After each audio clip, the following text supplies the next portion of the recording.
Welcome to lab number 16. And if you're doing this lab online, please open up your lab book or download the file and have a look here at this laboratory number 16. Now, I'm not going to go through everything, just giving you some ideas of what needs to be in this lab activity. So you'll be reading about the DNA and mutations. So this is your reading material. And this is associated with or linked to the module's lecture on DNA replication, transcription, and translation. So three major topics in one of our presentations: replication, transcription, and translation. And so we talk about those three things in this laboratory.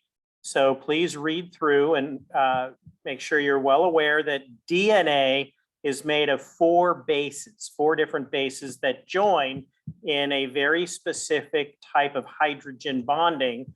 So A always bonds with T, thymine, because they have these hydrogen bonds that come in pairs that link like a lock and key mechanism.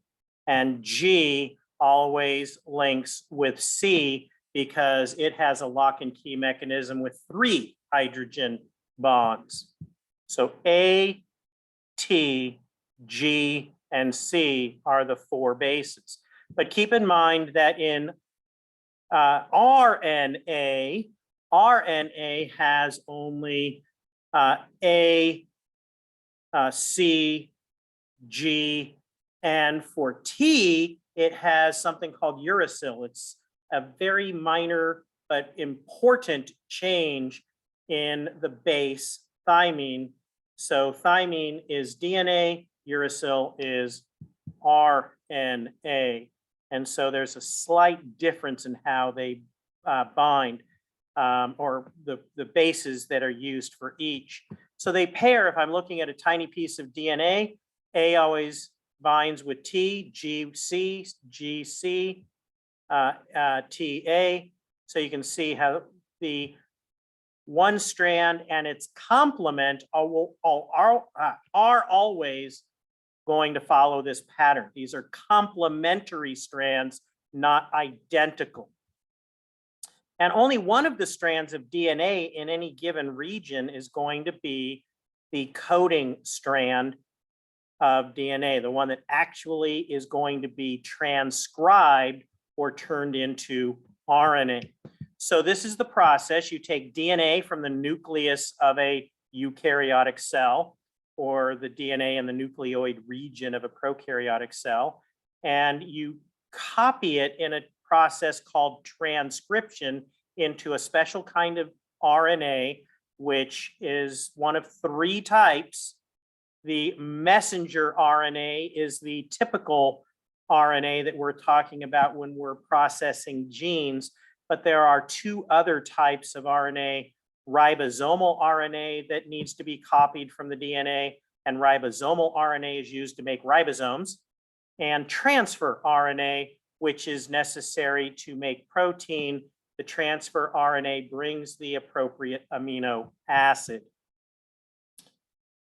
So if we go through the reading, once you have a transcription of a gene, you have the messenger RNA. If it's going to go further and be made into protein, then you read off of this table, which is the genetic code of life. It is the translation from DNA RNA language, translating it into the language of protein. And the language of protein is a 3 base pair codon, or 3 RNA, messenger RNA bases are coding for one specific amino acid to make the polypeptide which then is used to make a finished protein. Polypeptide is just a string of amino acids. So how do I read the messenger RNA? The first thing I do is I start reading it from left to right in the convention of our way of writing it.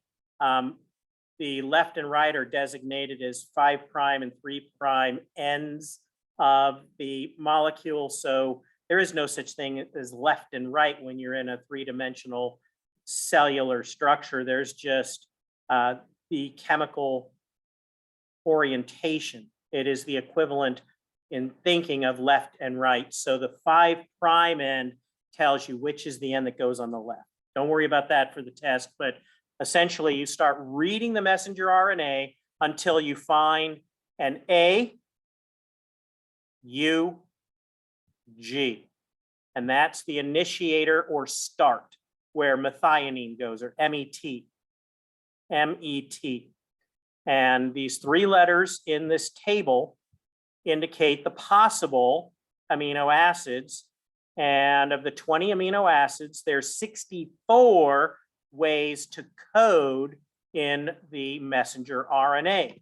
There's 4 bases, A, U, G, and C, A, U, G, C, 4 bases of RNA, plus the codon is 3 bases long. So I got 4 bases possible here, 4 here in the middle, and 4 in the end. So 4 times 4 times 4 is 64 possibilities. And you notice there are 64 things, if you counted them or multiplied, there's 64 things in this table. And there's only 20 amino acids. So that means a lot of the amino acids are coded with codons that are duplicates. So as I'm looking at this, I can see proline, PRO, has 4 different ways to code it. There's only one start, however, A, U, and G. So how am I reading this? Let's go with the start. A is this entire row, the third row down on this table is A. Okay, so if it starts in the codon with the letter A, you're somewhere here. The second or middle base, the middle one, the second one, I read here. So the middle one, if it's U, it not only has to be something on this third row, but the first column. So now we're narrowing it down to that intersection, which is one of these 4 things in this box. And the last one, G. A, U, G indicates start here. So as the messenger RNA is being read, it reads from left to right, or 5' to 3'. And as it's reading, it looks for the first time it sees AUG, and that's the start. And then every 3 bases after that is another amino acid, or the next amino acid, until you hit one of these 3 stops. So for example, U as the first letter is always necessary for a stop. They all start with U. The second letter A and the third letter A or G gives you a stop. Or U, second letter G, third letter A is also a stop. And all of these are just the remaining amino acids. So let's go through an example of this. Ready to go. Let's say here's my original DNA. These letters, CCT, GTA, CCC, A, blah, blah, blah. That's my DNA in the nucleus of my eukaryotic cell. And that is the actual gene that's been opened up to read. We just made this gene up from some letters. So the first step, I'm going to transcribe that DNA coding strand, the gene, which is the strand that's being copied. The other strand is not being copied. You don't copy both sides of the DNA, just one, the coding strand. And so now I'm going to copy this into messenger RNA. And all I do is say, okay, if it's a C, What's the complement? G, C, G, T, A, G, C, T, A, U. Remember, there's no T in RNA. If there's a T, it gets replaced with a U. CG, etc. I go all the way to the end, and this is my messenger RNA transcript that I have just created based on the DNA coding gene. So now I'm going to read it from 5' to 3' end, or left to right, as you can, is the convention to write it. So G, G, A, C, A, U, G, G. And I notice, where's my first AUG? That is always the start, and it is going to be an amino acid called methionine, or MET. And this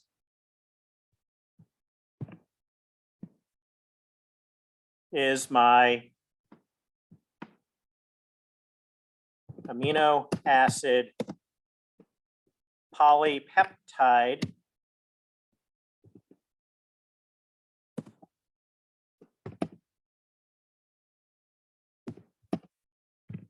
translation. Got to put that in before I started. So that's my amino acid polypeptide translation. So I have always MET to start, and then I go to the next one. Now that I know where my start is, this is a codon. This is my first codon, and it defines the reading frame, as it's called. It tells me where my first 3 is, and then it reads it 3, 3, 3, 3, 3 after that until it hits a stop.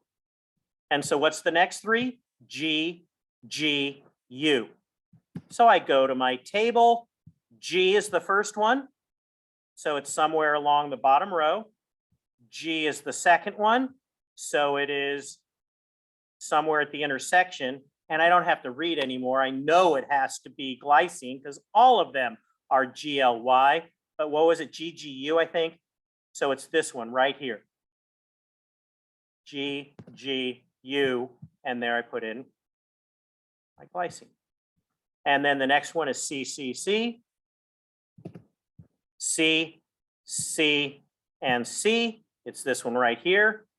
All of them starting with CC happen to be proline, but it happens to be that one. UAC, U, so it's somewhere along the first row. A, it's somewhere here. Could that be a stop? It is what? UAC.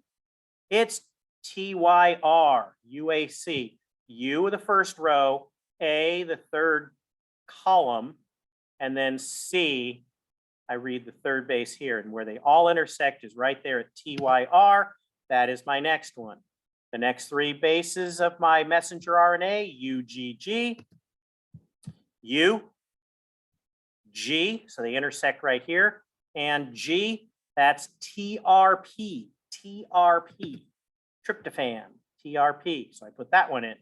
And then the last one is UAG. And if I look there, UAG, that says stop.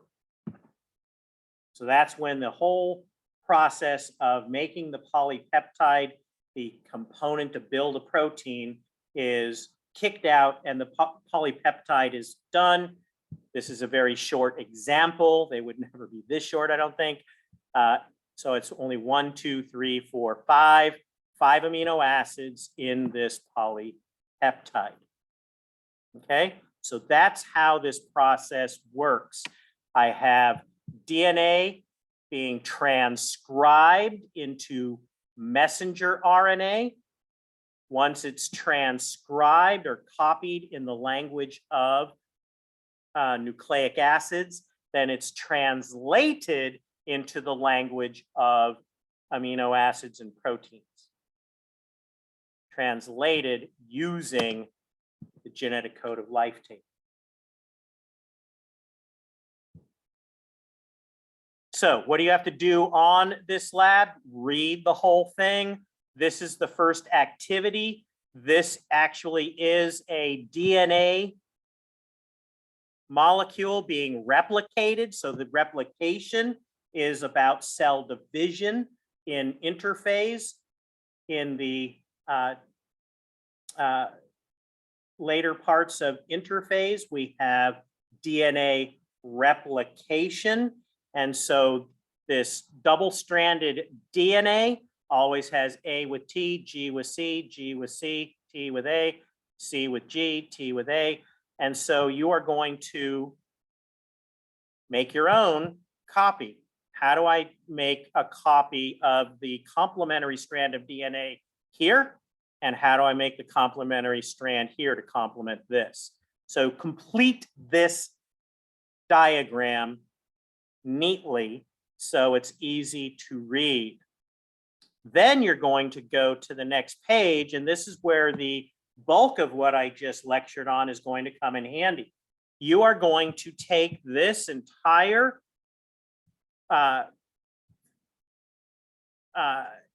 this entire string of DNA, and you are going to copy it into messenger RNA. Okay, so the messenger RNA is going to be C becomes G, T becomes A, C becomes G, T becomes A becomes U, T becomes A, etc. You're going to copy the entire strand from DNA into RNA. And once you have it copied as RNA, you're going to figure out where is my first start? Where is my first AUG? Everything before that, ignore it. And once you've identified your first AUG, then you're going to say that is MET. That's my start. I always start with MET. And then you are going to just walk on down and write your amino acid sequence until you hit a stop. Be very careful. It's easy to make mistakes. Once you're done, how many amino acids were there before you hit stop? Just like I showed you a moment ago, where there were 5 amino acids and then the 6th codon said stop. So you don't count stop as an amino acid. Then you're going to do it a second time. You're only going to do this twice, but be very careful on how you do that, because it's asking you if there's a change. This is a mutation. And what I recommend that you do for this is get a piece of paper or an envelope or your lab book or something and line it up so that you can take the 2 sequences and just follow along very carefully by holding it flat on the table and then marking or highlighting the difference between these lines. So if you look here, actually, it'll probably be easier if I use something that's colored. So let me grab the lab book from Soil Science, and I'm going to stop sharing my screen for a moment.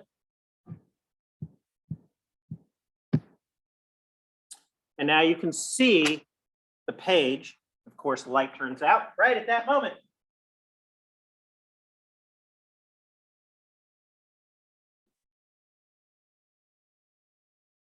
So I'm going to line this up very carefully so that I can see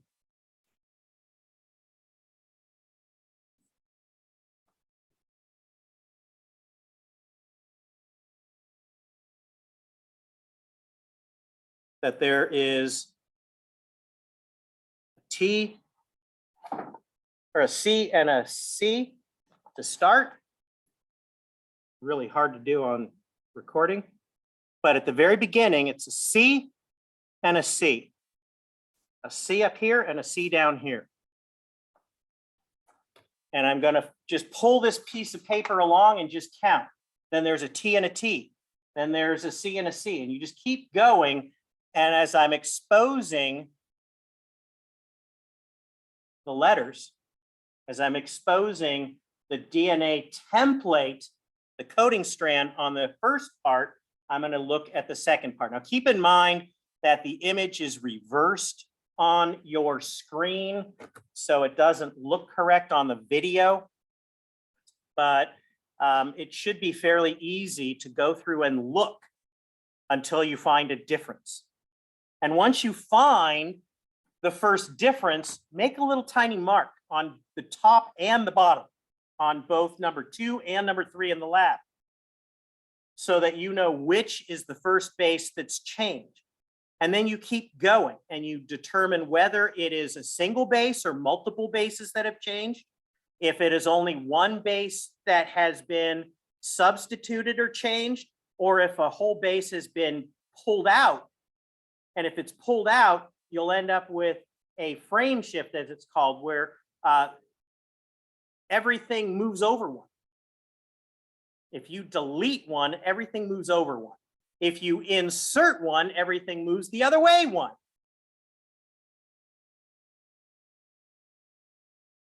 So whenever you have an insertion or a deletion, it changes potentially every single codon, every single amino acid being coded after that mutation. So you're going to do exactly the same thing. You are going to transcribe. You are going to transcribe it into messenger RNA by just going C becomes G, T becomes A, C becomes G, T becomes A becomes U. You just keep following, including the mutation, and then you're going to translate into the amino acid sequence, the amino acid sequence, and then circle or notate in some way any altered amino acids. So it's obvious what has changed in the polypeptide or finished protein chain. And then you're going to be asked, how many amino acids are there total this time? Is it the same number of amino acids, or did the number of amino acids change? And was it a single base substitution? Was it a base insertion or addition? Was it a base deletion? And how many bases total were changed?